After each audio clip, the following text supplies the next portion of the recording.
आप सभी को राधा वल्लभ श्री हरिवंश जय जय श्री राधे। एक साधक बंधु का प्रश्न है कि मुझे ये जानना है कि जब जीव को भगवत प्राप्ति हो जाती है, भगवान तो अनंत आनंद के समुद्र हैं, तो क्या जब भगवत प्राप्ति होती है तो भगवान अपना अनंत आनंद जीव को पूरा दे सकते हैं? क्या यदि वो चाहें तो अपना पूरा जो अनंत आनंद है वो जीव को दे सकते हैं, या फिर वह पूरा ही देते हैं भगवत प्राप्ति के बाद? मतलब यह जानना चाहता हूँ कि भगवान असीम आनंद के समुद्र हैं, तो क्या वह भगवत प्राप्ति के बाद अपना पूरा आनंद उस जीव को प्रदान करते हैं?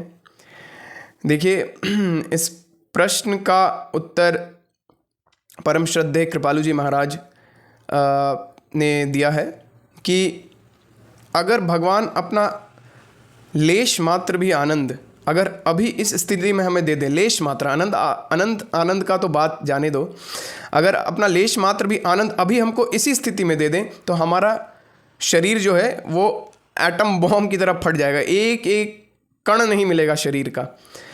ऐसा क्यों? क्योंकि हमारा जो पात्र है, हमारा जो वो भाव है, हमारा जो वो स्थिति है, हमारा जो बर्तन है, वो अभी उस स्थिति का तैयार नहीं हुआ। भगवान ने अर्जुन को अपना स्वरूप दिखाने से पहले, अपने आप को दिखाने से, अपना जो वास्तविक दिव्य स्वरूप है वो दिखाने से पहले उनको दिव्य दृष्टि, दिव्य सुनने की शक्ति, दिव्य सूंघने की शक्ति, दिव्य बोलने की शक्ति, सब कुछ प्रदान की थी, पूरी दिव्यता प्रदान की थी, तब अपना साक्षात्कार कराया था।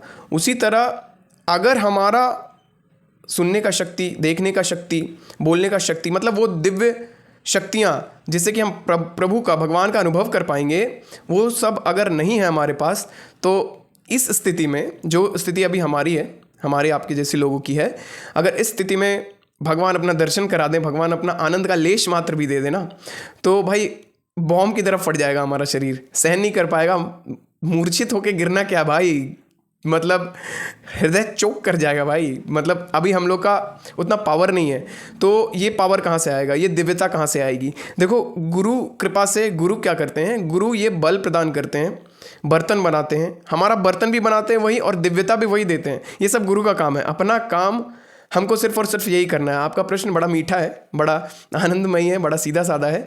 तो अपना काम क्या है, हमें इस पर ध्यान देना है। ये वैसा ही हो गया कि भाई हमको मार्क्स का क्या चिंता करना भाई, हम जैसा पढ़ाई करेंगे, हम जैसा मेहनत करेंगे, टीचर उतना मार्क्स देगा ही देगा भाई।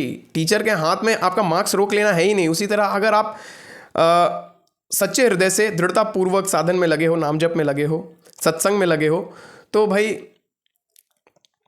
गुरु को और भगवान को वो बाध्य हैं, उनको देना ही पड़ेगा, दिव्य करना ही पड़ेगा। वो दिव्य दृष्टि, वो दिव्य सुनने की शक्ति, सूंघने की शक्ति, चखने की शक्ति, स्पर्श की शक्ति, सब कुछ दिव्यता भगवान को देना ही पड़ेगा और उनको हमारे सामने आना ही पड़ेगा। वो बाध्य हैं। हमें ध्यान यही रखना है कि भाई हमारा प्रयास पूरा पुरजोर हो। भाई प्रयास में अगर ढिलाई है, कोताही है, तो ये सब चीज़ें नहीं होने वाली। गुरु की आज्ञा में नहीं रहेंगे, गुरु की बातों का फॉलो नहीं करेंगे, कुछ बातें फॉलो करना, कुछ बातें नहीं करना, बैलेंस बना के चलेंगे, तो भाई ये सब चीज़ का अनुभव हमको नहीं हो पाएगा। और दूसरी बात आपने कहा है कि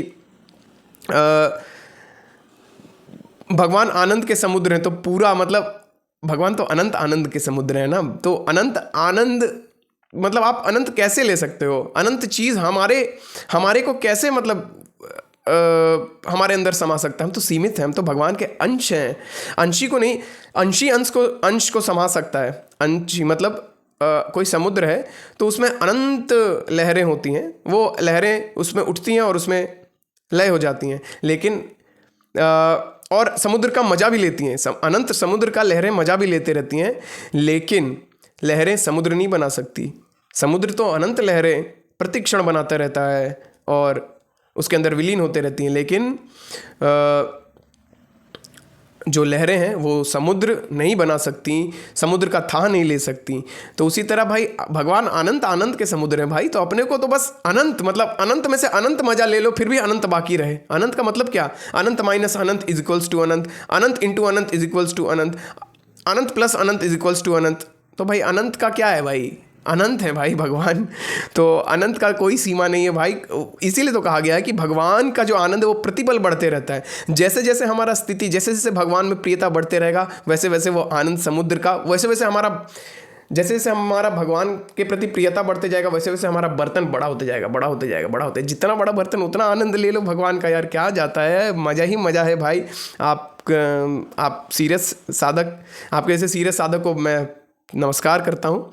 और आप ऐसे ही साधना करते रहो, नाम जप करो और एकदम कोताही मत करो भाई। नाम जप में एकदम कोताही मत करो। जीवन का यही सार है, यही मज़ा है। और ऐसी शुभकामना रहेगी कि आप लोग नाम जप करें, सत्संग में नित्य बने रहें। क्योंकि देखो, सत्संग के बिना भगवान में प्रियता नहीं होगी, प्रेम नहीं होगा।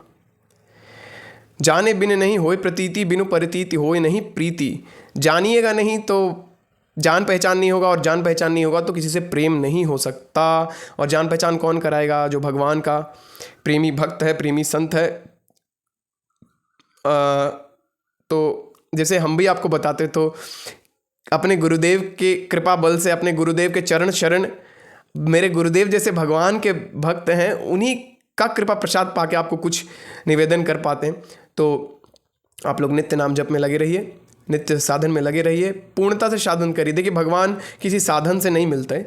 ये भी आप मान लीजिए कि आप इतना नाम जप कर लीजिएगा, इतना करोड़ नाम जप कर लीजिएगा तो भगवान मिल जाएंगे। इतना साधन कर लीजिएगा, इतना निर्जला रह लीजिएगा या फल पे रह लीजिएगा तो भगवान मिल जाएंगे। भगवान किसी साधन के बाध्य नहीं है, भगवान प्रेम के बाध्य हैं।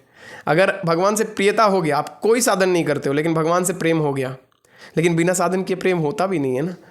देखो, तो एक छोटा सा लड़का किसी लड़की से संसार में प्रेम करे तो कितना साधन करता है भाई। कैसे खुश होगी वो, कैसे खुश होगी, कैसे दर्शन देगी, कैसे उसका गली गली छान मारता है, वो क्या करती है, उसका एक झलक पाने के लिए क्या कुछ नहीं करता वो। तो भाई इतना साधन तो संसार का छोटा सा राग के कारण, छोटा सा आसक्ति के कारण इतना मेहनत करता है। तो अगर भगवान के लिए हम इतना भी मेहनत नहीं करें तो फिर क्यों आए वो हमारे सामने? वो बाध्य हैं क्या?